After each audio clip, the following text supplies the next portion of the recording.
Hi, my name is Anne Sermons Gillis, and I'm Vice President of the Theosophical Order of Service. Today, I'm very excited to have a guest who's been a member of the Theosophical Society since 1977. He's an author, he's an advocate for animals, he is an activist for everything, really. I want to welcome today Dr. Will Tuttle. Welcome, Will. Thank you so much, Anne. It's great to be with you, and thanks everybody for watching. It's great to be Yeah. here. And, I forgot to say that you've spoken a number of times at the Summer National Conference and maybe at other theosophical events. And so you're well known in the Theosophical Society, and we're really honored and privileged to have you here today. Well, yeah, I love theosophy, and I discovered theosophy back in 1975. Actually, I started reading my first books, and it was introduced to me by a woman who had read many of them, and she said this would be a good thing to read. The books that I think by A.E. I'm trying to remember the etheric double, the astral body, the mental body, the causal body. All those Powell, I think A. Powell, all those books, and that kind of got things going. And I joined in 1977, and I've been a member ever since. So it's been about 50 years actually of being in the Theosophical Society. And my wife and I lived in an RV for 17 years. And so quite often in the summers, we would just spend the whole summer at Alcott. Or I mean, not the whole summer, but maybe, Yeah. a month or month and a half, something like that. But now we live in California. Yeah. Okay. Yeah, I remember that when you spoke the last time when I heard you that you were in an RV. I'm going to take the conversation back even further. Where were you born? I was born in a wonderful place, actually, Concord, Massachusetts. So I think it had an impact on me because Concord was the birthplace of the American Revolution, and that was a big deal. And especially for my family, my father was really into it, and we memorized the poem of how the midnight ride of Paul Revere, all that, the rude bridge that arched the flood, their flags to April breeze unfurled. Here once the embattled farmers stood and fired the shot heard round the world. This whole thing. And my father, every April 19th, which was Patriots Day, would get dressed up in his Minuteman outfit, and we'd march to the Old North Bridge, and we'd celebrate freedom and all the rights that we have, which I think is so important. But then later, about 100 years later, there was the Transcendentalist movement, which was centered in Concord also. And so I learned to swim in Walden Pond and went to Thoreau School and Alcott School, and born in Emerson Hospital. So this whole feeling of the Transcendentalists, who were the first ones, really way back in the 1840s, to bring in teachings from Asia. Thoreau had the largest library in the whole United States, with books on Taoism and Buddhism and Hinduism and Vedanta and the Bhagavad Gita and so forth. And so they were beginning to integrate some of these teachings into the Christianity that was here and create and sort of laying the groundwork for a lot of what happened later. And I didn't know, my father owned a newspaper, and it grew into the chain. So by the time I was in college, he had 13 newspapers in the whole Concord area outside Boston, about 25 miles west of Boston. And so I grew up in the world of journalism. And my father was a writer. My mother was an artist. My father was also a musician, a pianist. He taught me to play the piano. And so that's something I still do a lot. I have about 7 or 8 CDs out of original piano music and do a lot of concerts and things. And I love to write. So I was the oldest child. And I really, I didn't know too much about the spiritual dimension of life. I mean, we were Episcopalians when I was a kid. So we grew up in the Episcopalian church. But then, and I was confirmed, but it was kind of, it didn't really resonate with me that much. And my father was really into freedom and in nature. So we were always out in the mountains of New Hampshire and Vermont, in Maine, and hiking and skiing and just outside all the time, swimming. And so I really grew up outside in nature. And my mother was more going to church every Sunday, so she wanted us to go. My father would occasionally come. And so I got a training in the Bible, I would say, but it didn't really resonate for me. I couldn't quite figure out why Jesus saved me. I just didn't ever connect that much. And then when I was in high school, I was playing the piano. I started playing the church organ, so I became a church organist. I started getting paid to go to church, play the hymns. So that was at a Methodist church, and so I still was more or less not really connected with spirituality too much. I read a book on Buddhism and Tibetan Buddhism when I was pretty young. I think I was only maybe 13 or 14, but I really liked that. It was kind of really interesting. And then when I went away to college in Maine in the early 1970s, I discovered Thoreau and Emerson, and then through that, Walt Whitman, and then through that, Zen and Buddhism and Hinduism, Bhagavad Gita. And it was the early 70s, things were happening. So I really just totally changed my life completely at that point. And I started reading like avidly in all these Eastern books up in Maine. And I became the editor of the school newspaper, and I did a lot of activism on campus for student rights and things. But what really thrilled me, I guess, the most was I read a book called Cosmic Consciousness by Richard Buck. He wrote that in the 1890s, and he said most people are at the level of self-consciousness. They care about themselves. But a few people had attained what he called cosmic consciousness, people like Jesus and the Buddha and other great sages and saints and mystics, both men and women and poets. And he said, it is the destiny of humanity for all of us to attain cosmic consciousness. That's really our purpose. So I remember going home on the vacation times and talking to my parents and saying, Mom, Dad, we're here to attain cosmic consciousness. We're not here just to, because I was going to take over my father's newspaper business. And it was a thriving business. I was born into it. When I was born, my father did a special edition of the newspaper, Heir to the Beacon is born, and it was this whole thing. And I was an editor. I worked in the press. I did photographs. I did everything from the time I was 8 years old. I was working in the business. But I really had this feeling that if I just went into that, I would end up 65 years old, and like, what happened to my life? I'd just be, because it's completely consuming. You own these newspapers, it's like you have deadlines and everything. And so I talked to my younger brother, Ed. I have a brother, Ed, 2 years younger than me, about cosmic consciousness. And to my delight, he was, yes, let's do it. Let's attain cosmic consciousness. And so we thought about it, like, what do we do? I had just graduated from Colby College in Maine, 1975, and we decided we would attain cosmic consciousness. And we didn't know how to do it, except we thought about it and we thought, yeah, there is one good way to do it, and that is go to California. So we decided we would go to California, but not just drive there, we would walk there. We would walk across the country like the sadhus of India and just meditate with no money and just attain cosmic consciousness. And so I remember telling my parents that we were going to do this. And to my surprise, my father, I think he was disappointed that we weren't going to take over the business and all that. But he could tell we were kind of going in this other direction for the last year. So he gave us his blessing, and he quoted Thoreau and said, every man must march to the beat of the drum. If that's what you really want to do, go ahead, So we walked down, I remember walking down the driveway we had some fresh baked cookies from my mother and a little backpacks, and we headed west. And we got about as far as Buffalo, New York, after about a month.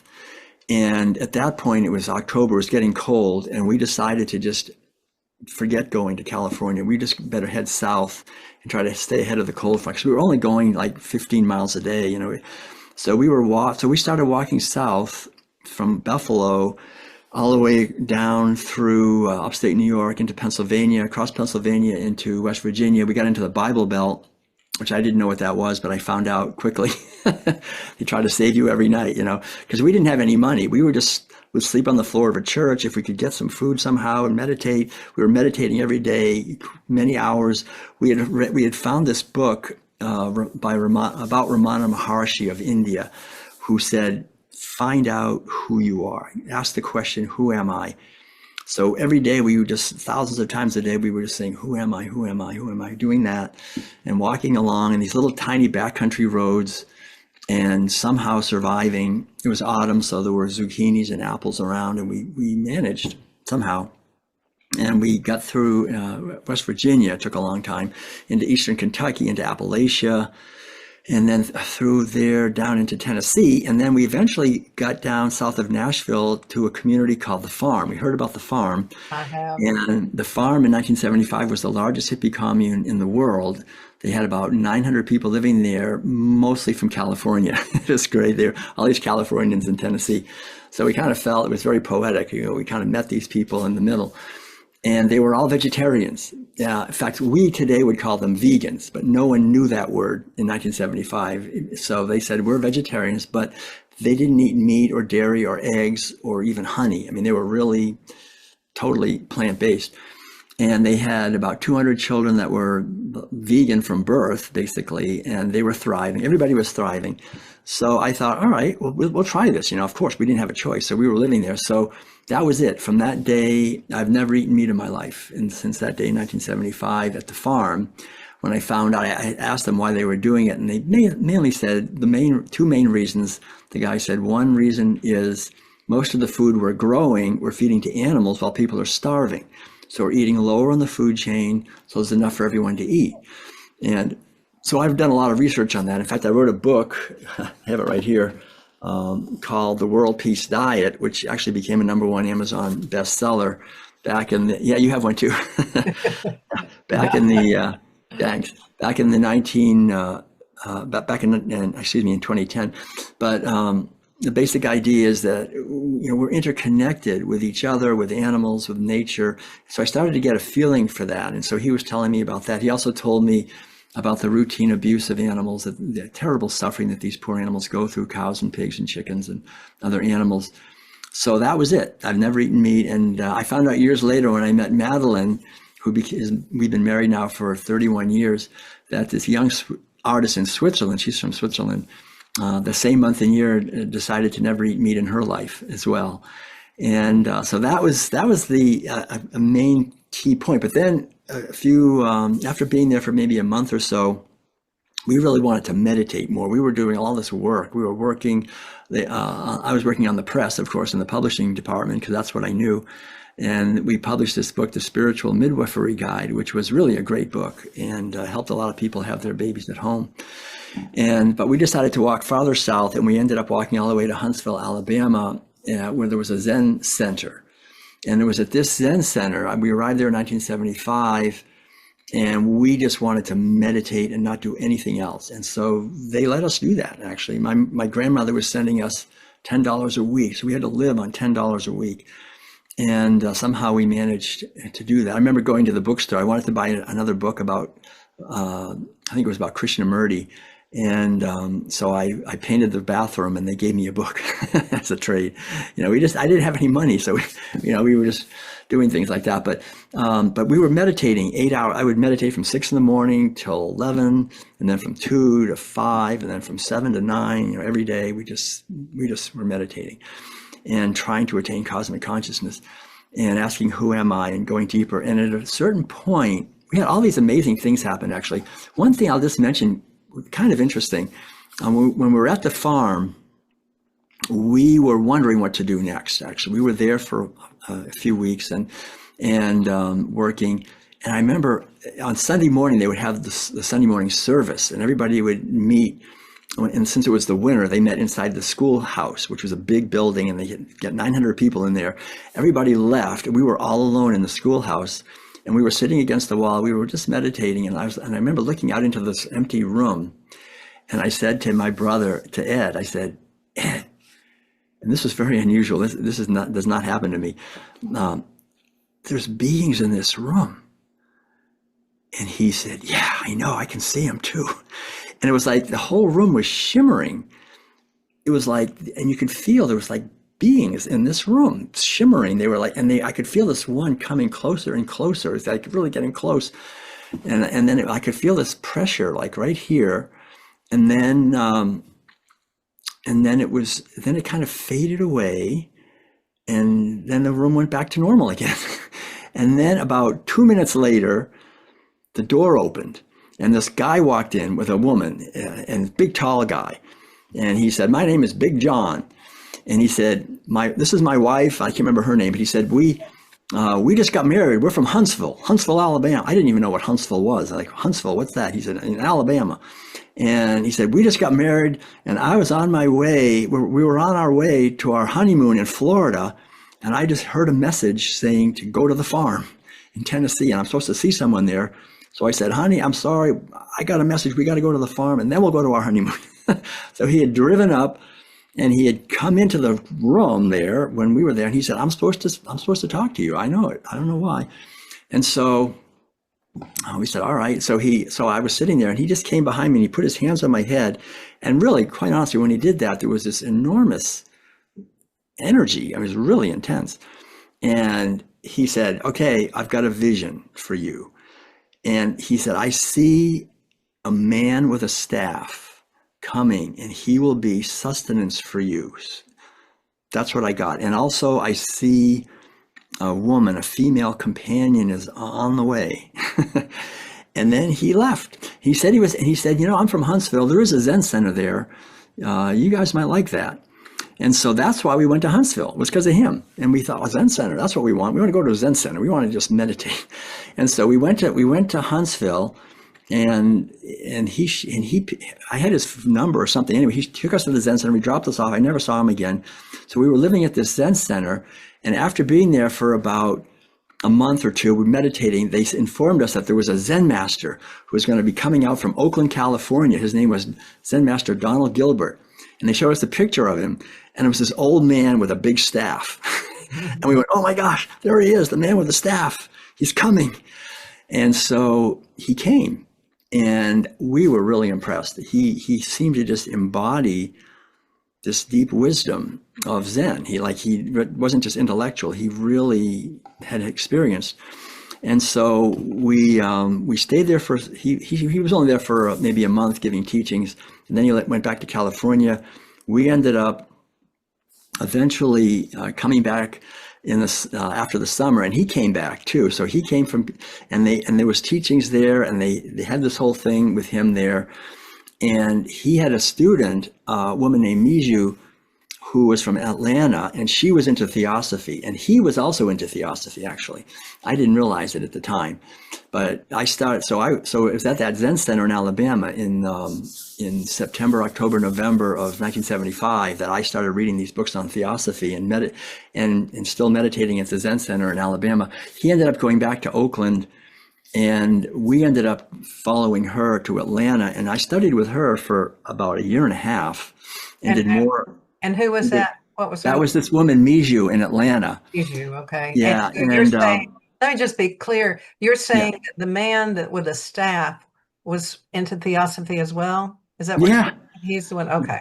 His mother, I mean, we got to know him really well, because what happened was then after being in Atlanta for about a year and a half, I really had a calling to go to San Francisco. So I drove out to San Francisco with basically arrived there with like $50 to my name.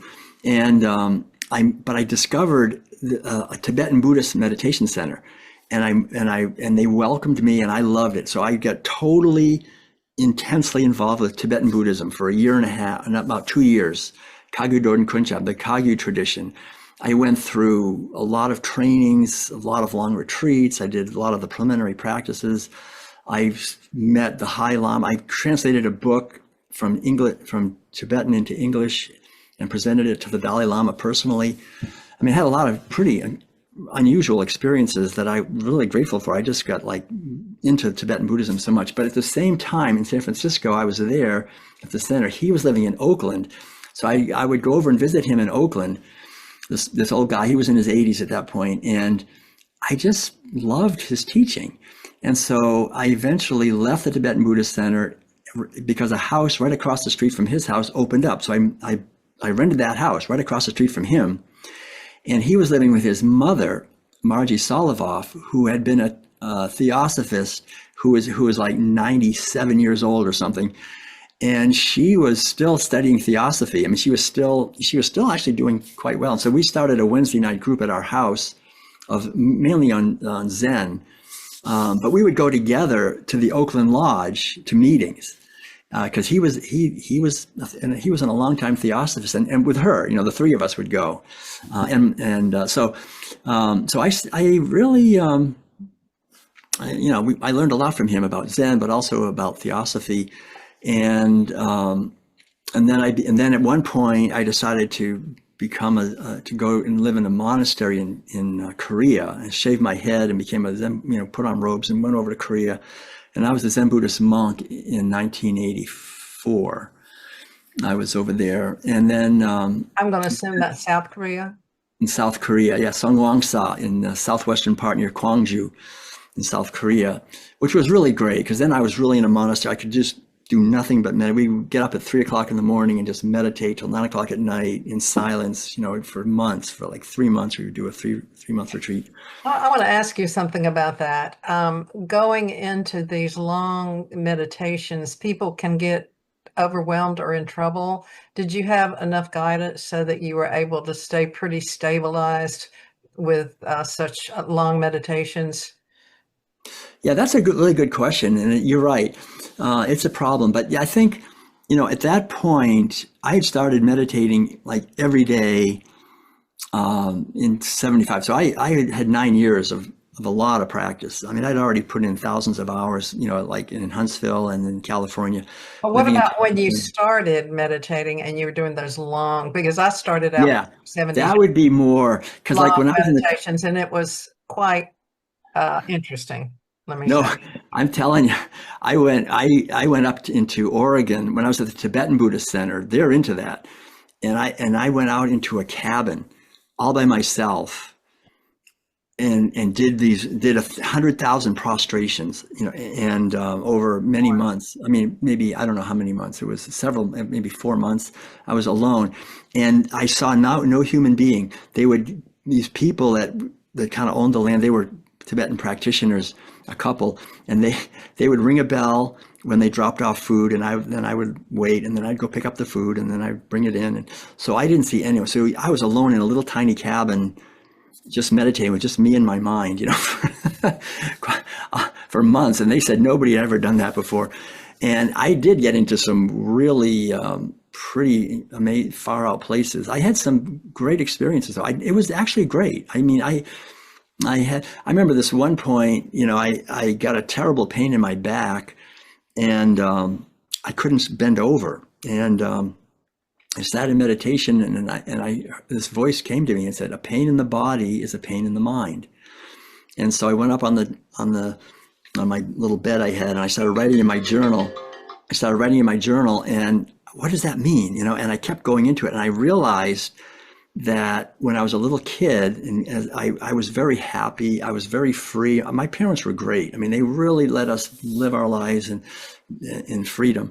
But when I got into my teens, the world became more dangerous, and I started to go into myself. And I had glasses, and I had everything, and I could feel after all this meditation in this little cabin, it was like something was coming up, this pain. It was it was an old inner pain. It was psychological. It was the pain of not wanting to reach out to the world, being kind of afraid of the world. And so then I was able to write and work with it, and realize that that the being that I was then is not the being I am now, and I don't have to have that fear anymore. And so I remember getting up off the bed and just reaching out, and the pain was gone. It was like it was just gone. And I had actually had kind of chronic back pain, it would come and go, but it had been kind of a problem, and that just took care of it, and I realized that meditation retreats can really be helpful. You can propel through stuff and have healings that can happen. So, and then leaving that thing, I remember just at one point a dog barked, and I just kind of went up out of my body, and I could see myself walking, and that kind of helped also because this whole idea that we're this body is really a problem. It keeps us in this delusion that we've got to protect ourselves. And the whole teaching really in many ways is we're not this physical body. We're consciousness, infinite eternal consciousness that was never born and will never die. And we're functioning through this vehicle for a few short decades. But to actually understand that at a deeper level is really the practice. And so I think I've been very fortunate. I haven't had any bad things. I've wished sometimes I could go deeper, but I was fortunate to have some experiences that really helped reveal the emptiness. So in the Buddhist point of view, the emptiness of phenomena, that it really is empty. I mean, it's hard to put it into words, but the basic idea of seeing it directly, that the things are not as they appear. And when I was in Korea, the good thing about Korea was even though we were in silence, there was a lot of meditation. It was really a very strong group support system, and we were together, and there was teachings by the Zen master, and we could have private conversations with him if we wanted to. I had a vow of silence. That means I never spoke to any of the other monks, but we were together. We would listen together. And some of them would ask questions because they didn't take a vow of silence. I took a vow of silence for the whole 3 months, but I think it was really a great foundation, of just I think inner silence is one of our greatest allies. If the realization that our mind is not what we are, because the mind is always talking, and it's always creating this whole scenario of me and my life and what I have to do, and it's just a prison. So to be able to just watch that and be consciousness itself, rather than the little self that's trying to do everything all the time, it's the only freedom I think we can ever have. Really, is that internal freedom. Or the freedom from the story of me. I want to ask you, you had this one teacher that you mentioned that you were with a long time, and then you mentioned, I guess, maybe the monk in South America, not South America, South Korea. So were there any other teachers that you think influenced you that in the living body? Maybe Ramana Maharshi, but he died in 1948, and so. Did you have any other living teachers that highly influenced you throughout your life? Those actually, you just named the three main ones. Okay. Ramana Maharshi, we had my brother and I, we would look at his picture every day. We would just kind of we felt like he was with us, so he was a big one. And we went actually a few years ago to Tiruvannamalai and to his ashram. I've been there, meditated. Have you? Meditated in his cave where he meditated. Yeah. Oh, good. Yeah, we went up. It is like, okay, I had this awakening. I'm going to find out who was the father of this. I'll have to ask you about the who am I. When I started asking who am I was thinking I was going to get an answer rather than experience. And it took me a long time to realize that who am I, is not something that can be verbally spoken. So I was very, right. It was like, oh, they're not. I was just waiting for an answer. Right. But the answer I got was everything after I is a lie.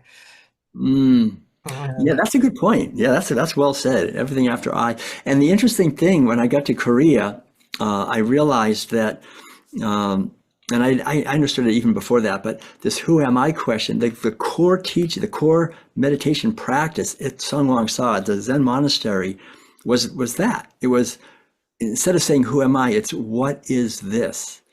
What is this? It's the same exact question. Instead of saying I, it's like this, this, whatever it is, what is it?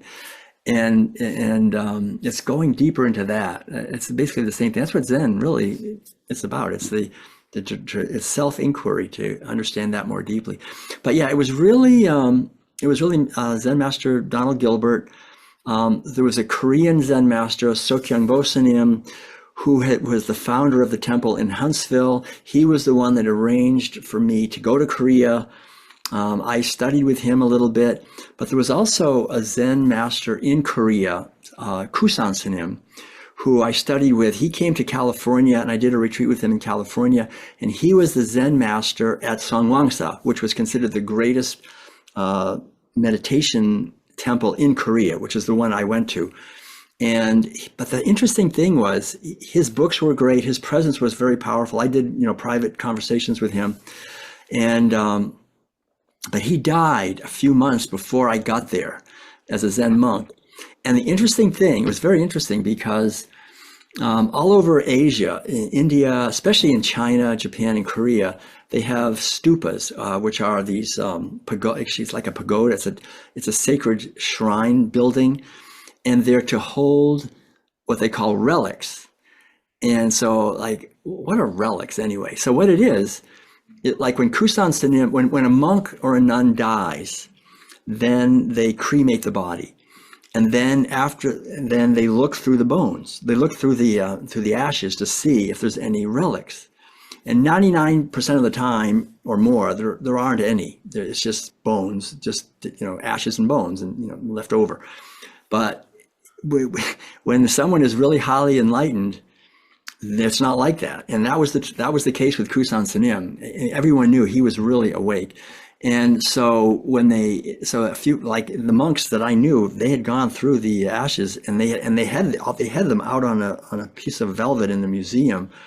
These jewels, I mean, they're beautiful. They're black and blue and red and other colors, and they're in the bone. They're in with the bones of the person when they cremate them, and also a few of the bones are rainbow colored.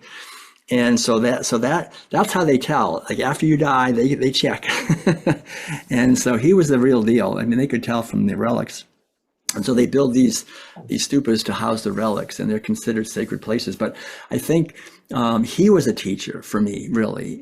But since then, and then Master Gilbert passed away. He lived, I think he was 98 or 99. He lived a long life. He passed away, I think, about 10 years ago, maybe. And so I've been pretty much on my own, since then. Yeah. Wow. Well, that's quite all these experiences are quite experiences. I want to ask you a little bit about the idea of service. As you probably know, the Theosophical Order of Service is actually the action arm of the Theosophical Society. And so we talk about serving others, not as philanthropy, but hopefully service for the heart. And I just wondered if you have a few words to say about service. Right. Well, yeah, I love actually the Theosophical Order of Service, and the idea, of course, in Theosophy is that it's not enough just to do your own thing. I mean, the Voice of the Silence and all the texts talk about the Bodhisattva ideal, which is that we live our life to be a blessing to others. It's not just attainment of enlightenment for ourselves and then we're happy and let everybody else, the heck with them. The whole idea is that we're all in this together, and the best way for us to awaken is through not only our own efforts to awaken, but also to help serve others. And so my calling mainly has been animals. I mean, I just feel very strongly that our culture's relentless and routine mistreatment of millions of animals every day for food and other purposes really shuts down our spiritual capacities. We have to numb ourselves to what we're doing, what we're eating, what we're buying, and so forth, and that really mitigates against our being able to have justice and peace and freedom in our human world.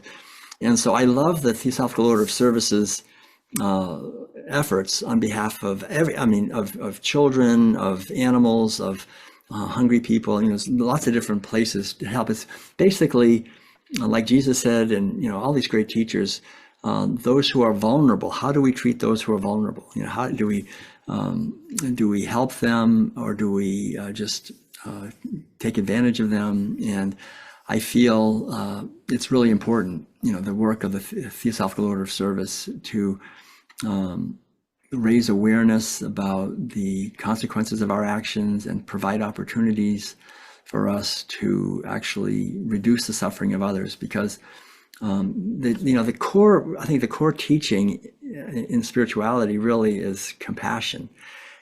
Usually, sometimes they say wisdom and compassion, but wisdom and compassion go together. And the definition of compassion is not merely the sense of empathy, of wanting others to be free from suffering. It is the yearning to act to do something to relieve the suffering of others, right? That's the highest form of love, I think, is that yearning to do something to help relieve the suffering of others. And in the spiritual teachings, it's that action that has two forms. One is to do the inner work so that we actually have the wisdom, so that we're actually acting in a way that does relieve the suffering of others, but also getting out and doing what we can to help others. We learn that way. So it's really critical. Yeah. Yes. Well, you have been on quite a spiritual journey, and what I'm still sensing is a tremendous amount of passion. And I'm just wondering, what is it that fuels this excitement and passion in your life today? Well, I think, we coming to this earth, we it's like we come to a situation that has so much suffering and so much delusion, and it takes quite a few years usually to begin to even understand what's going on here.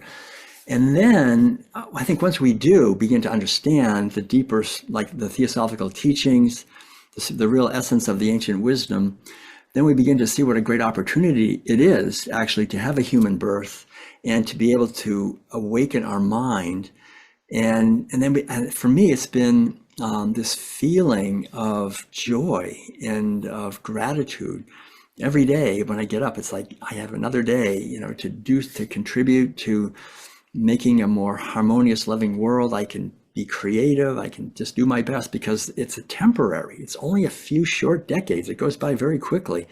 So every moment really is precious. And that basic sense, and then the awareness. I spent a lot of time really going deeply into animal agriculture. Like I've been to stockyards and slaughterhouses and factory farms, and I've seen the terrible suffering of not only the animals, but the workers that have to do the terrible work of what they're doing, and the awareness of how vast the system is and how it just percolates into every dimension of our lives, and everyone just kind of ignores it. So, I've started giving lectures and talks and presentations and workshops way back in the 80s on this, and I've given now. Since we lived in an RV and traveled, and then since the World Peace Diet became a #1 Amazon bestseller and then was translated into like 19 languages, I think we're up to now. So we were subsequently invited to speak in China and Taiwan and Korea and Vietnam and all over Europe. I mean, it's all the European language, Slovenia and Slovakia and Norway and France, Germany, Italy, everywhere, and then South America and Australia, New Zealand, Southeast Asia, Africa, the Middle East, all over the world. We just traveled all over the world speaking to local groups, and a lot of times really large groups, and usually, sometimes over 1,000 people in these big countries like China. And promoting the vegan message, basically the message of ahimsa, of nonviolence, and really seeing how there's a whole worldwide movement of people. It's really big in Asia. I mean, Taiwan's amazing. And so I just feel so blessed and so fortunate to have been able to do this. So I've given over 4,000 events, lectures, and presentations promoting vegan living, probably more than any human being ever has. And it's I love doing. We still do it. We just did a 5-month tour from here to Florida and back, and I gave 70 lectures.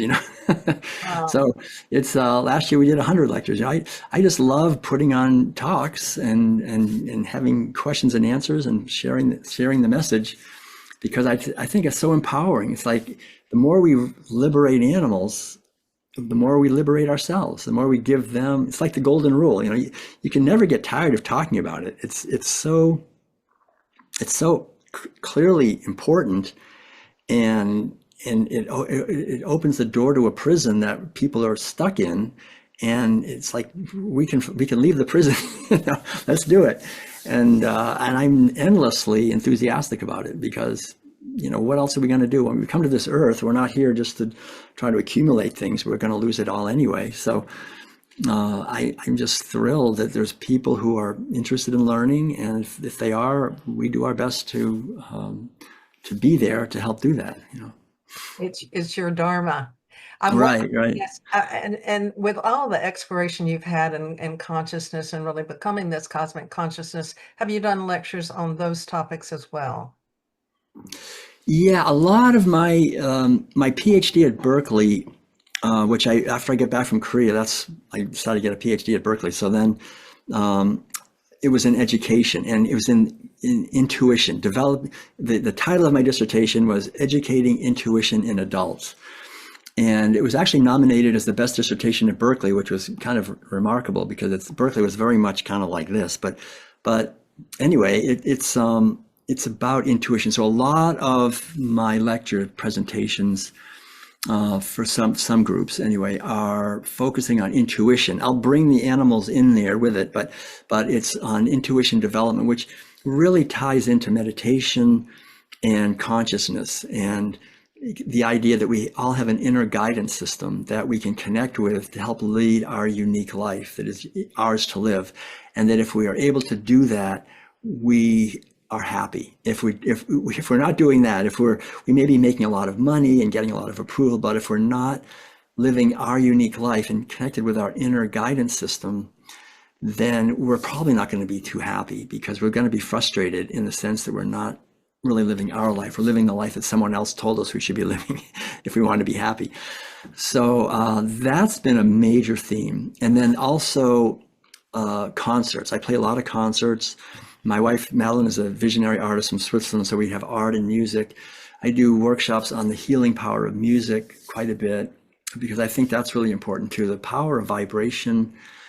Our consciousness is a vibration. The whole idea is to raise our vibration to a higher level. And I love creating music that helps people. In fact, when we traveled a lot through on Sunday mornings to Unity churches and give talks and workshops on developing intuition. And this psychic from Virginia Beach, when I moved, I started right after I stopped. I taught college for quite a few years. Until 1990, and then I moved into a 1971 Volkswagen bus, and I started just traveling and playing the piano and selling. I had two cassettes out, and barely making a living, but I was doing it, and I loved it. It was so fun. Every Sunday I would be at one of these progressive churches.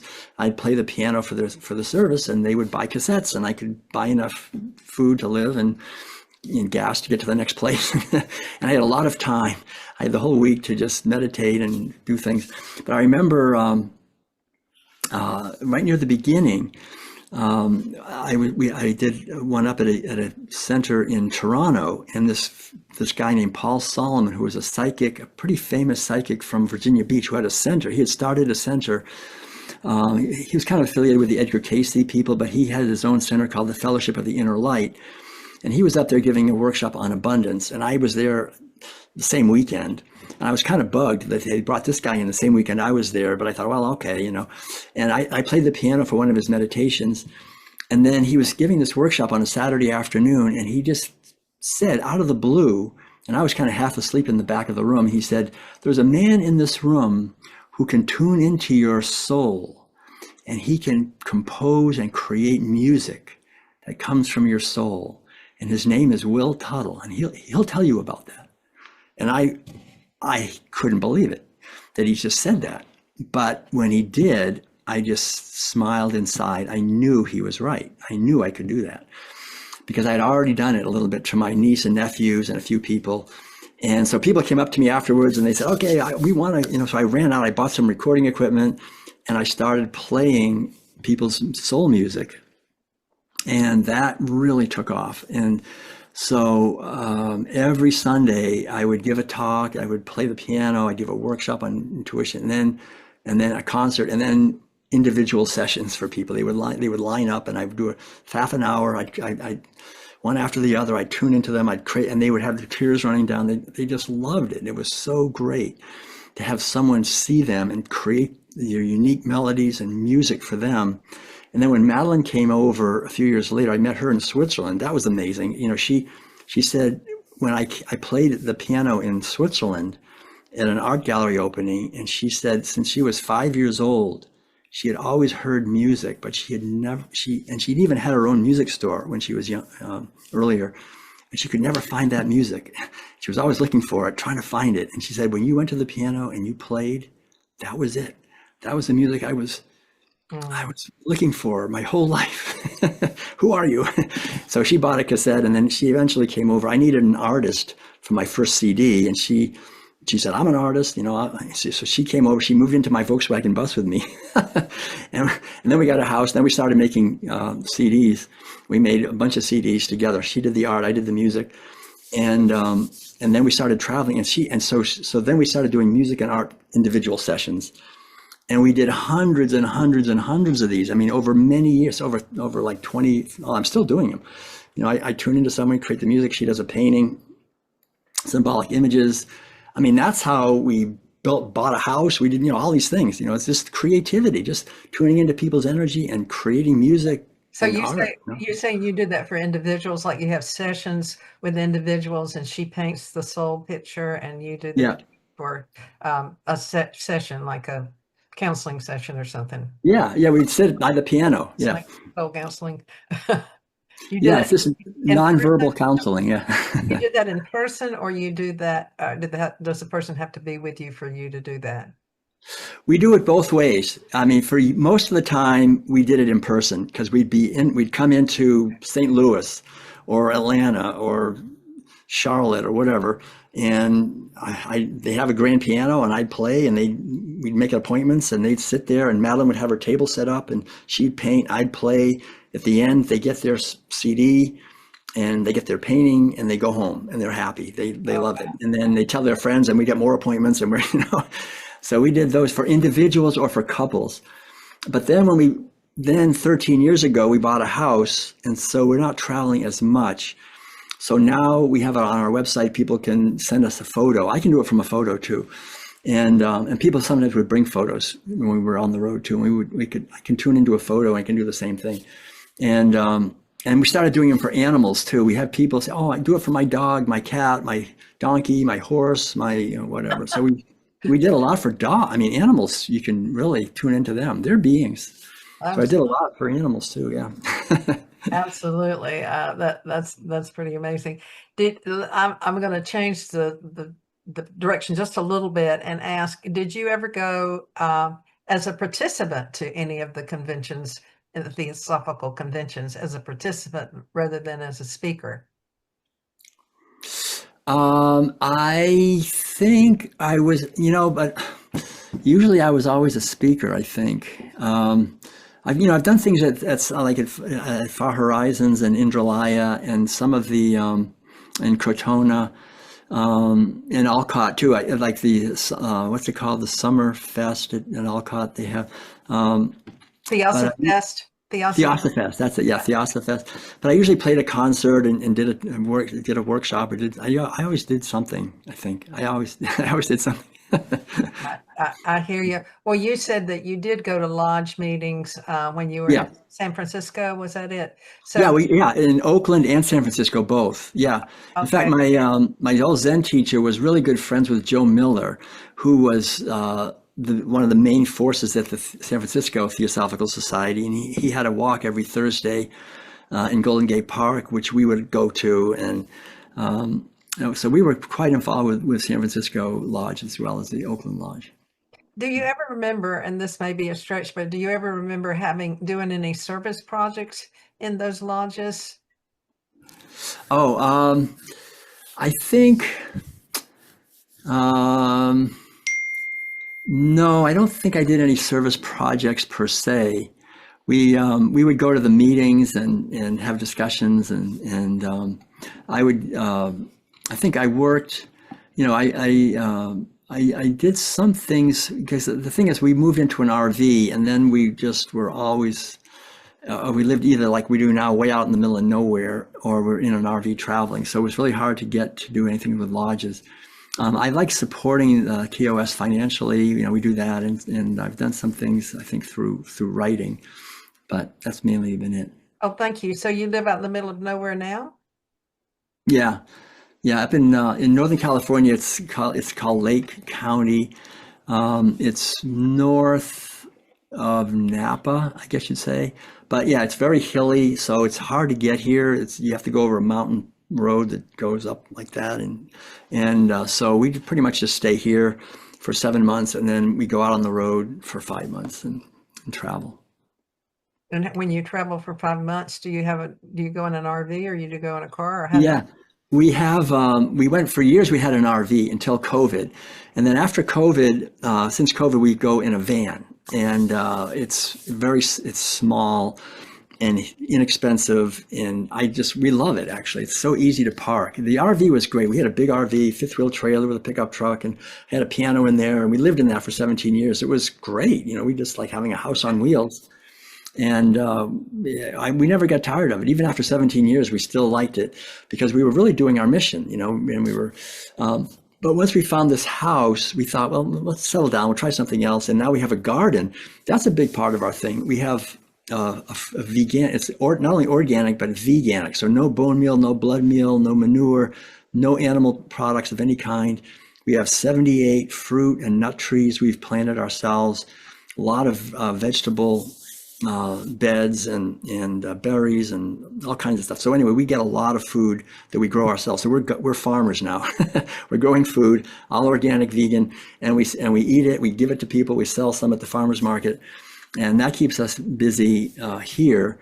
And then we go out on the road and we just spread the message, the music and the art and meditation and vegan living, compassion, ahimsa for 5 months of the year. Usually in the winter when the garden's kind of quiet, and we do that. So yeah, so we like being up here because it's very quiet. It's good for meditation. Our home is like a temple for us, and we practice here. Yes, yes. Well, I'm going to ask you if there are any particular spiritual books that have impacted you, either theosophical or non-theosophical. I mean, other than maybe the sacred text like the Gita or something, but any other like regular kinds of books. Okay, yeah, the one I mentioned earlier, of course, was huge. Cosmic Consciousness by Richard Buck, and then Leaves of Grass by Walt Whitman. These were really important books for me when I was younger. Now I've read so many, I'm a writer and a reader. I've read, thousands of books. So, but I think, I love, the light of Asia, Edwin Arnold's book that Madame Blavatsky really promoted that. And I think for me, the main books that really inspire me I've read a lot of the books by Leadbeater and Hodgson, and those books, I think it's really good to understand the hidden side of life, the other dimensions beyond what we see. But I love the Zen texts. I mean, the ones that I read a lot of those.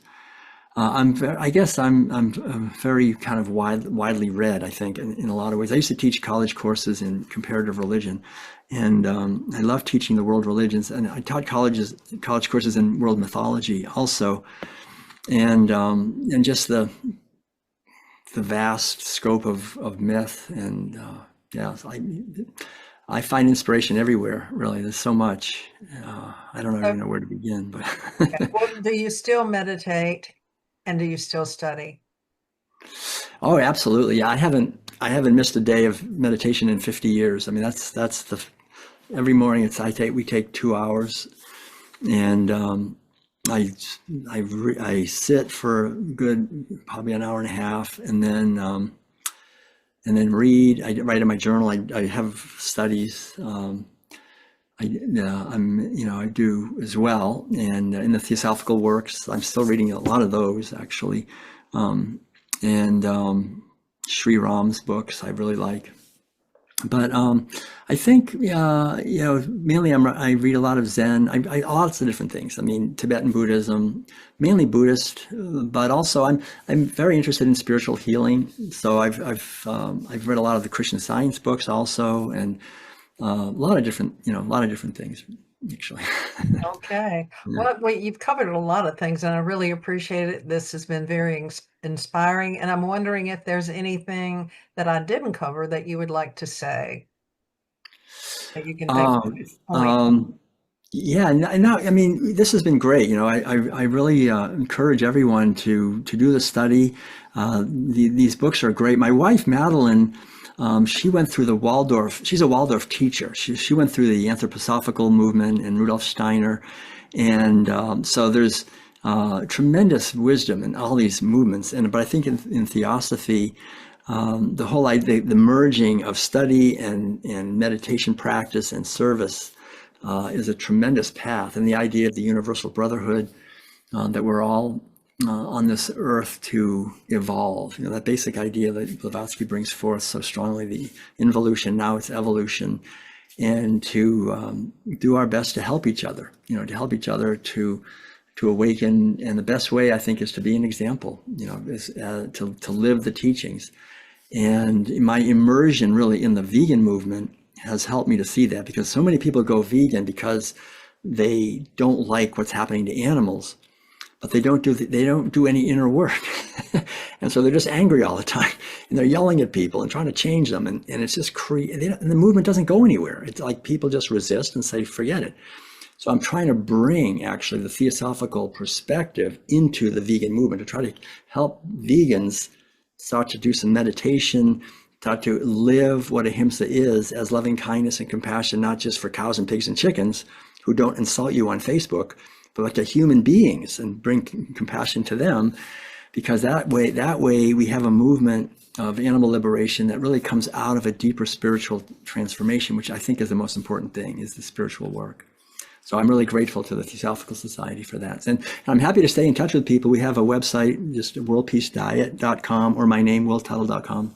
And I will put all that, under the video. If you'll just email me what you'd like for me to put there, I certainly will, so people can get in touch with you. I've got one more question that I'd like to ask for you, to maybe make a distinction. There's a lot of question about the whole idea of philanthropy versus service, and which are they come from two different places. I just wonder if you're willing to address that issue, the difference between philanthropy and service. Well, yeah, philanthropy is a two-edged sword. And what I see happening now, and I write about it in my new book, which is this one, Food for Freedom, my new book, just came out this past year, and is something called predatory philanthropy. And it's really a big problem. There's a lot of people use money to control the world, and they'll give money to organizations, or they'll start organizations and then fund them with an agenda. And the agenda very often is to centralize their own control and to make more money for themselves. So philanthropy can be very, very, very insidiously damaging. It can very easily be a mask that is worn pretending to be good, but it's actually domination and exploitation of through money, giving money to make something be the way I want it to be. And I've seen it happen. Like, I go to all these churches. I'm always at a church, and the minister in many ways has to please the ones who are giving the money. And so they don't really have total freedom.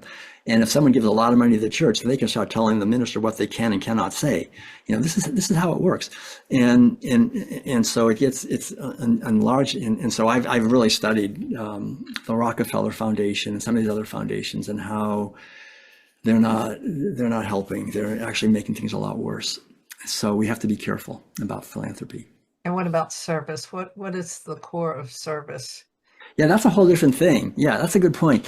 Service is basically the idea that when we're coming from our heart and giving and blessing and using our own energy to help others, then that uplifts everyone.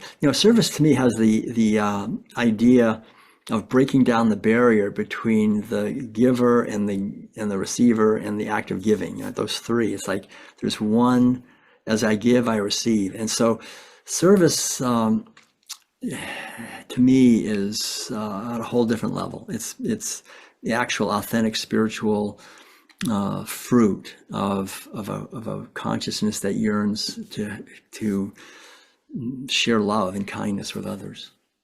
And I think that the same thing you said about philanthropy occurs with service too, because some people do things to be good, to help people, and to do good, and that's true.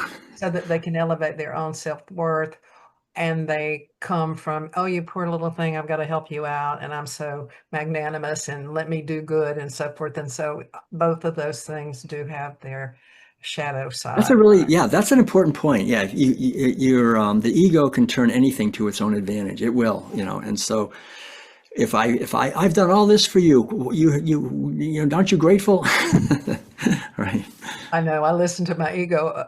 I'll do something good, and my ego will go in. And I said, "Can't you just do something without you trying to co-opt the moment, and point out Right. what a great person I am? Just let it go. Let it go." Right. Well, Yeah, that's thank you true.